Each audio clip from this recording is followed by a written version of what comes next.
ദൈവത്തിൻ്റെ വലിയ തിരുനാമത്തിന് മഹത്വം ഉണ്ടായിരിക്കും. പരിശുദ്ധമായ പെന്തക്കോസ്തി പെരുന്നാളിന് ശേഷമുള്ള ആഴ്ചകളാണ്. പരിശുദ്ധാത്മാവിൻ്റെ ആവാസത്തെക്കുറിച്ച് 3 തലങ്ങളിലാണ് പരിശുദ്ധാത്മാവ് നമ്മിൽ ആവസിക്കുന്നതും വ്യാപരിക്കുന്നതുമെന്ന് പിതാക്കന്മാരെ പഠിപ്പിക്കുന്നുണ്ട്. പ്രത്യേകിച്ച് നമ്മുടെ വിശുദ്ധ കുർബാന തക്സായിൽ ഇങ്ങനെ പ്രാർത്ഥിക്കുന്നുണ്ട്: കർത്താവേ, നിന്റെ സകല നൽവരങ്ങളും നിന്റെ സകല ദാനങ്ങളും സകല അനുഗ്രഹങ്ങളും ഞങ്ങളിൽ വന്ന് വസിച്ച് കവിഞ്ഞൊഴുകുമാറാകണമേ എന്ന്. ഇത് പരിശുദ്ധാത്മാവാസത്തിൻ്റെ 3 തലങ്ങളെക്കുറിച്ചാണ് പറയുന്നത്. പരിശുദ്ധാത്മാവ് വരിക എന്നുള്ളത് പരിശുദ്ധ മാമോദീസായിലൂടെ നമുക്കെല്ലാവർക്കും ആർജിച്ചിട്ടുള്ള സംഗതിയാണ്.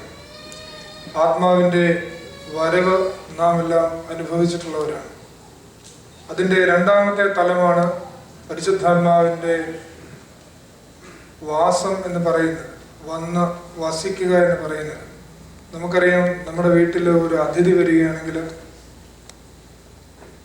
നമ്മുടെ പെരുമാറ്റത്തിൻ്റെ നന്മ കൊണ്ടും തിന്മ കൊണ്ടും ആ അതിഥി നമ്മുടെ വീട്ടിൽ അധികകാലം താമസിക്കണമോ വേണ്ടയോ എന്ന് തീരുമാനിക്കാനിടയുണ്ട്. നമ്മുടെ ഭവനത്തിൽ മുഴുവൻ വൃത്തിഹീനമാണെങ്കിൽ, നമ്മുടെ ഭവനത്തിൽ മുഴുവൻ കലഹമാണെങ്കിൽ, നമ്മുടെ ഭവനത്തിൽ അസുഖകരമായ സാഹചര്യങ്ങളാണെങ്കിൽ നമ്മുടെ വീട്ടിലാരും താമസിക്കാൻ സാധ്യതയില്ല. ഹൃദയം മലിനമാണെങ്കിൽ, ഹൃദയത്തിൻ്റെ വിചാരങ്ങൾ വെടിപ്പില്ലാത്തവയാണെങ്കിൽ, നമ്മുടെ ഹൃദയത്തിൽ മറ്റുള്ളവരോടുള്ള ക്രോധവും അസൂയയും നിഗളവും എല്ലാം കുടിയേറി പാർക്കുന്നുണ്ടെങ്കിൽ എങ്ങനെയാണ് പരിശുദ്ധാത്മാവ് നമ്മളിൽ വസിക്കുക? അതുകൊണ്ട് മാമോദീസയായിട്ട് എല്ലാവരിലും പരിശുദ്ധാത്മാവിൻ്റെ ആവാസവും വ്യാപാരവും ചിലപ്പോഴൊക്കെ കുറയാറുണ്ട്. നമ്മുടെ എല്ലാം ജീവിതത്തിൽ അത് സംഭവിക്കാറുണ്ട്. പെന്തക്കോസ്തി പെരുന്നാളിൽ ആ ആത്മചൈതന്യത്തെ വീണ്ടെടുക്കുന്ന ഒരു പെരുന്നാളായിട്ടാണ് നമ്മൾ അതിനെ ആചരിക്കുന്നത് എന്ന് നമുക്ക് അറിവുള്ള സംഗതിയുമാണ്. പ്രത്യേകിച്ചും ഈ പെന്തക്കോസ്തിയുടെ കാലത്ത് വിശുദ്ധാത്മാവിൻ്റെ ചൈതന്യം നമ്മളിൽ കുറഞ്ഞു വരുന്നുണ്ട് എന്നുള്ളതിനെ കുറിച്ച് നാം ഭാരപ്പെടേണ്ട ഒരു കാലവും കൂടിയാണ്. 3ാമതൊരു തലം കൂടിയുണ്ട് പരിശുദ്ധാത്മാവിൻ്റെ വ്യാപാരത്തിന്. അത് കവിഞ്ഞൊഴുകലാണ്, ഓവർഫ്ലോയിങ് എന്ന് നമ്മൾക്ക് അറിയാം. ഇവിടെ ചില വിശുദ്ധന്മാരുടെ ഐക്കണുകളൊക്കെ നമ്മൾ ഭിത്തിയിൽ വെച്ചിട്ടുണ്ട്. ഈ ആളുകളൊക്കെ പരിശുദ്ധാത്മാവിൻ്റെ ചൈതന്യം അവരിൽ കവിഞ്ഞൊഴുകിയിട്ടുള്ള ആളുകളാണ്. ഇങ്ങനെയൊരു സാധ്യതയും നമ്മുടെ ജീവിതത്തിലുണ്ട്. നമ്മെപ്പോലെ തന്നെ ഈ ഭൂമിയിൽ ജനിക്കുകയും ഈ ഭൂമിയിൽ ചരിക്കുകയും ഈ ഭൂമിയിൽ മരിക്കുകയും ചെയ്തിട്ടുള്ള ആളുകളാണ്. എന്നാൽ നമ്മേക്കാൾ അധികമായിട്ട് ക്രിസ്തുവിൻ്റെ അന്തസ്സിനും കുലീനതയ്ക്കും ചേർന്ന വിധത്തിൽ ചിന്തിക്കുകയും സംസാരിക്കുകയും പെരുമാറുകയും ചെയ്തിട്ടുള്ള ആളുകളാണ് ഇവരൊക്കെ. ഈ ഒരു സാധ്യതയും നമ്മുടെ ജീവിതത്തിന് മുമ്പിലുണ്ട് എന്നുള്ളത് പരിശുദ്ധാത്മാവിൻ്റെ ആവാസത്തിൻ്റെയും വ്യാപാരത്തിൻ്റെയും ഈ നാളുകളിൽ നമ്മൾ ഓർത്തെടുക്കേണ്ടതാണ് എന്നുള്ളത് ആമുഖമായിട്ട് ഓർമ്മിപ്പിക്കണം. ആത്മാവിനെ അനുസരിച്ച് നടക്കുകയും ക്രിസ്തുവിൻ്റെ ഭാവം ജീവിതത്തിൽ പുലർത്തുകയും ചെയ്യുക എന്നുള്ളതാണ് നമ്മുടെ ജീവിതത്തിൻ്റെ പ്രഥമവും പ്രധാനവുമായ ദൗത്യം. കൺഫ്യൂഷ്യസ് പറഞ്ഞ മാതിരി മഹാന്മാർ അവരുടെ സ്വഭാവത്തെക്കുറിച്ചാണ് എപ്പോഴും ചിന്തിക്കുന്നത്. നിസ്സാരന്മാരായ ആളുകൾ എപ്പോഴും അവരുടെ സുഖത്തെക്കുറിച്ചാണ് ചിന്തിക്കുന്നത്. നമ്മൾ ഏതിനെക്കുറിച്ചാണ് കൂടുതൽ ഭാരപ്പെടുന്നത്? നമ്മുടെ സുഖത്തെക്കുറിച്ചാണോ? നമ്മുടെ സുഖാനുഭവങ്ങൾക്ക് ഭംഗം വരുന്നതിനെ കുറിച്ചാണോ? അതോ നമ്മുടെ സ്വഭാവത്തിൽ എന്തെങ്കിലും, അതിൻ്റെ വിശേഷതയ്ക്ക് എന്തെങ്കിലും കുറവ് വരുന്നതിനെ കുറിച്ചാണോ? ഇതിലേതിനെ കുറിച്ചാണ് നമ്മളിൽ അധികം വ്യസനമുണ്ടാകുന്നത്, നമ്മൾ അധികം സങ്കടമുണ്ടാവുന്നത്? ഇതിലേതിനെ കുറിച്ചാണ് എന്നുള്ളത് നാം ഓരോരുത്തരും ചിന്തിക്കേണ്ട സംഗതിയാണ്. ഒരാശ്രമത്തിൽ 2 സന്യാസിമാർ താമസിക്കുന്നുണ്ട്.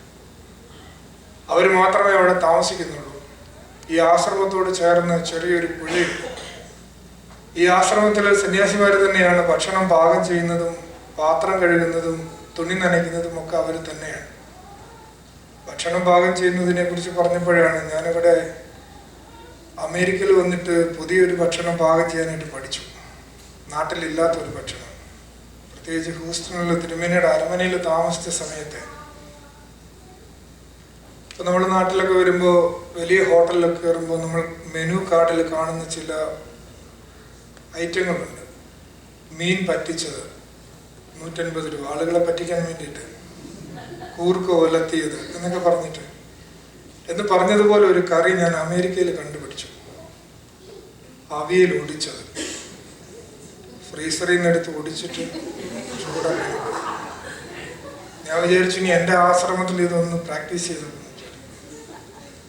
അപ്പൊ എന്തായാലും ഈ ആശ്രമത്തിൽ ഈ ചെറുപ്പക്കാരായ സന്യാസിമാർ 2 പേരും ഇതിങ്ങനെ അവരുടേതായ ഭക്ഷണ പാകം ചെയ്യുക, അതുപോലെയുള്ള കാര്യങ്ങളെല്ലാം അവർ ചെയ്യുന്നത്. ഒരു ദിവസം ഒരു ഭക്ഷണമൊക്കെ കഴിഞ്ഞിട്ട് ഇവരുടെ പാത്രം കഴുകാനായിട്ട് അവര് ഈ പുഴയുടെ തീരത്തെത്തുന്നുണ്ട്.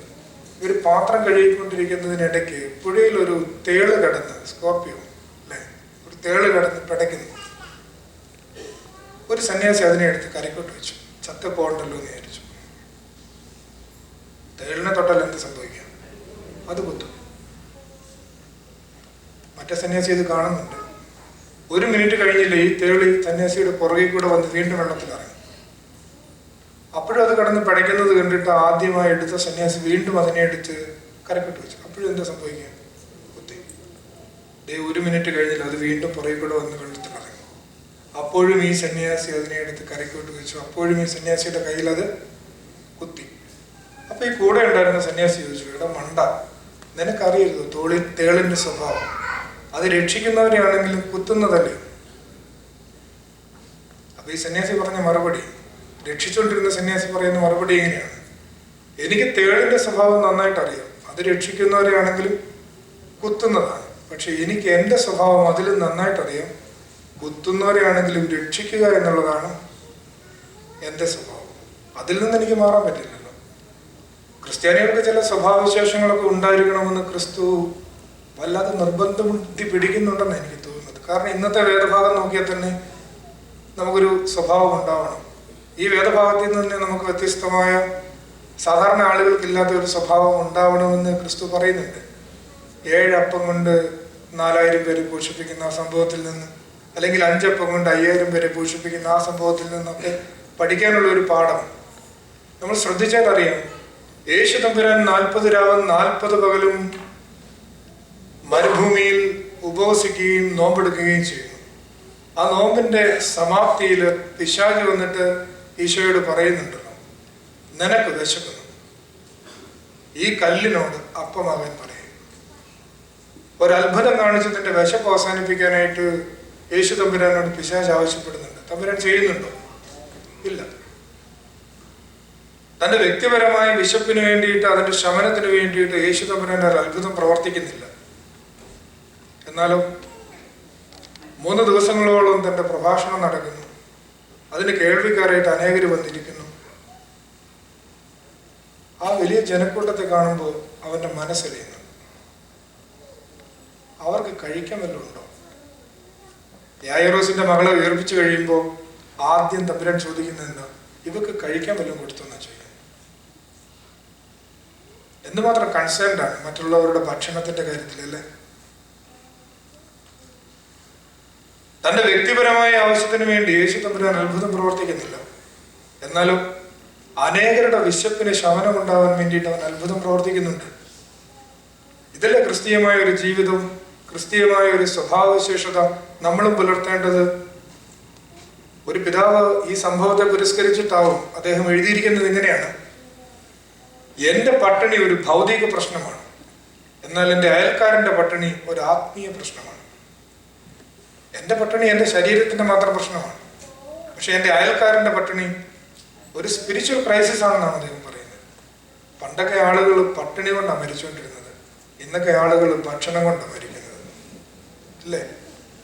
അധികം ഭക്ഷണം കഴിക്കുന്നതുകൊണ്ടല്ലേ ആളുകൾക്ക് അധികം അസുഖം വരുന്നതും മരിച്ചു പോകുന്ന ഇന്നത്തെ കാലത്ത്.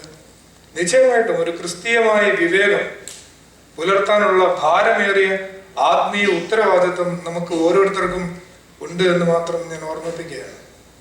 വിശുദ്ധ കുർബാന അനുഭവിക്കുന്നവരാണ് നമ്മളെല്ലാവരും. നിരന്തരം വിശുദ്ധ കുർബാന അനുഭവിക്കുന്നതിലൂടെ നമ്മൾ എന്തായി തീരണം?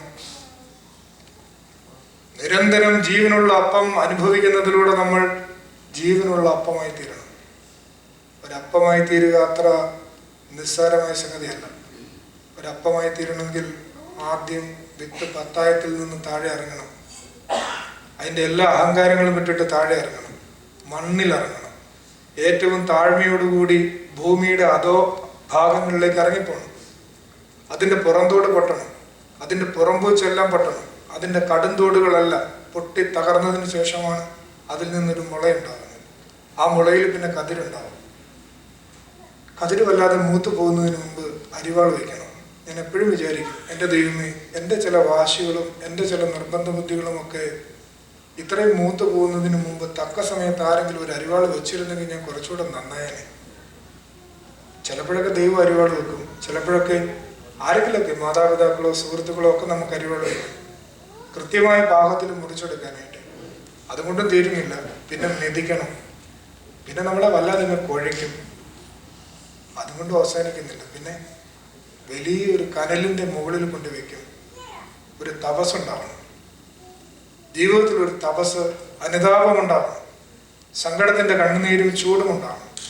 അതിലൂടെയാണ് നിശ്ചയമായിട്ട് നമുക്കൊരപ്പമായി തീരാനുള്ള സാധ്യതയുണ്ടാകുന്നത്. വിളക്കൊരിക്കലും ഇരുട്ടിനെ ഭയപ്പെടുത്തില്ലല്ലോ. അതുപോലെ തന്നെ ഒരപ്പമായി തീരുക, പിന്നെ നിനക്കൊരിക്കലും വിശപ്പുണ്ടാവില്ല, ഒന്നിനെക്കുറിച്ചും ആസക്തി ഉണ്ടാവില്ല.